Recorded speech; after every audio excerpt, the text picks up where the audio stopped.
Dentro da sala de interrogatórios, o delegado Mauro ajusta os papéis sobre a mesa, enquanto observa as duas mulheres sentadas diante dele. Celina e a Leninha demonstram cansaço e tensão. O caso da morte de Odete ainda provoca inquietação em todos os envolvidos e Mauro sabe que está perto de descobrir a verdade. Ele respira fundo antes de começar. Chamando vocês novamente, meu objetivo é entender os detalhes daquela noite.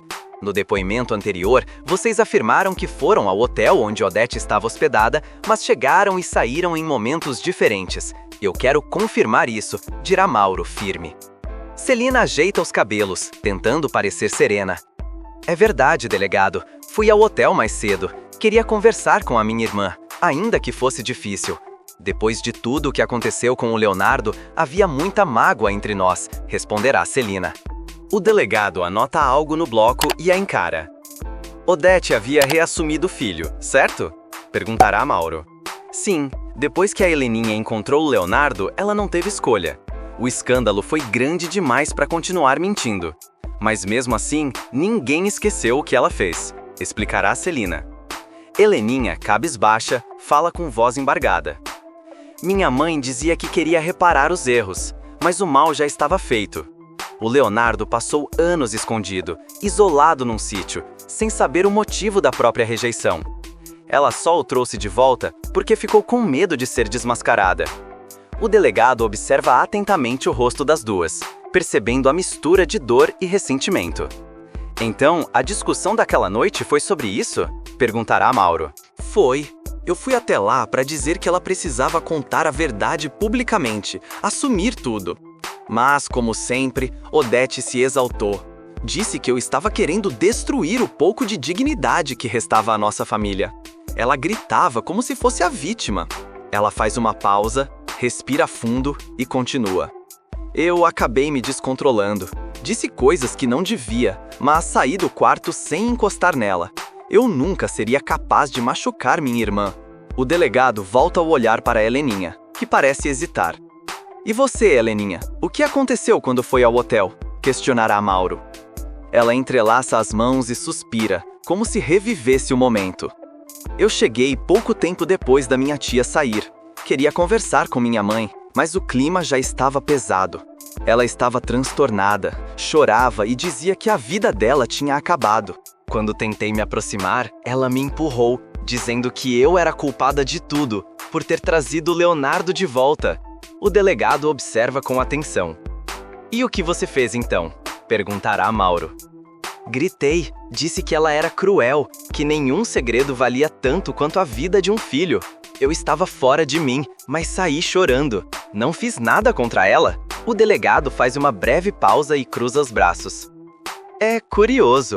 As duas afirmam ter discutido com Odete sobre o mesmo assunto, mas em horários diferentes.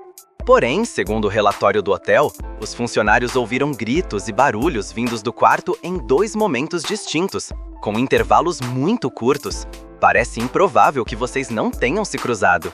Antes de continuar, peço que deixe seu gostei no vídeo, se inscreva no canal e ative o sininho das notificações. Só assim, o YouTube te avisa, assim que sair um vídeo novo aqui no canal. Celina se remexe na cadeira, visivelmente incomodada. Eu já expliquei, saí pelos fundos, queria evitar escândalos. Mauro ergue o olhar. Nenhuma câmera registrou isso, e os funcionários também não confirmam sua saída por lá. Heleninha se volta para a tia aflita. Tia, por que você não diz a verdade? Eu estou dizendo. Você sabe que sua mãe era temperamental. Qualquer um que a enfrentasse naquela noite teria se arrependido. O delegado faz uma breve anotação, mantendo o tom controlado. Celina, sua relação com Odete era marcada por desavenças antigas. Vocês disputavam o controle da herança da família, não é? E isso não tem nada a ver com a morte dela. O dinheiro nunca foi meu interesse, dirá Celina, tentando disfarçar o nervosismo. Mas ajuda a entender o contexto, completará Mauro, sem levantar a voz. Heleninha limpa uma lágrima e sussurra. Todos tínhamos mágoa da minha mãe, mas ninguém queria vê-la morta. Só queríamos que ela fosse humana, que pedisse perdão. O delegado fecha a pasta e observa as duas em silêncio por alguns segundos. Eu já ouvi histórias de famílias destruídas por dinheiro, mas raramente vi tantas feridas abertas por vergonha. Odete mentiu para o mundo e agora todos pagam o preço. Celina baixa a cabeça e Heleninha enxuga as lágrimas. O ambiente está carregado. Vou ser direto. Ainda não tenho provas suficientes para acusar ninguém, mas há contradições nos depoimentos e eu pretendo resolvê-las. Amanhã voltaremos a conversar e talvez, até lá, alguém decida me contar o que realmente aconteceu, dirá Mauro, encerrando o interrogatório. As duas mulheres se levantam lentamente. Heleninha evita encarar a tia. Enquanto observa as duas deixarem a sala, o delegado Mauro acende um cigarro e murmura para si mesmo. Famílias mentem, mas as mentiras sempre deixam rastros, e eu vou encontrá-los, concluirá Mauro. Um novo flashback mostra o confronto sombrio entre Odete e César. O quarto de hotel onde Odete Reutemann estava hospedada mostrava-se silencioso, iluminado apenas por um abajur. As cortinas balançavam com o vento morno que vinha da janela aberta. Odete estava sentada diante da penteadeira, retirando os brincos com gestos lentos e impacientes. De repente, a porta se fechou com força, fazendo ecoar o som pelo ambiente. César acabara de entrar, com o rosto transtornado e os olhos cheios de fúria. Odete se virou, surpresa com a invasão repentina. O que significa isso, César? Perdeu o juízo? Ele trancou a porta, respirando com dificuldade. Eu perdi a paciência, Odete. A Fátima me contou tudo. Odete se levantou, tentando manter o controle. Fátima, o que aquela garota insolente andou inventando agora? César caminhou até ela, aproximando-se com passos pesados. Inventando? Ela me disse que você matou o Mário Sérgio, que também foi responsável pela morte da Ana Clara e que ainda tentou acabar com o Marco Aurélio. O silêncio tomou conta do quarto por um instante. Odete o encarou fixamente, sem se abalar de imediato, mas havia inquietação em seu olhar.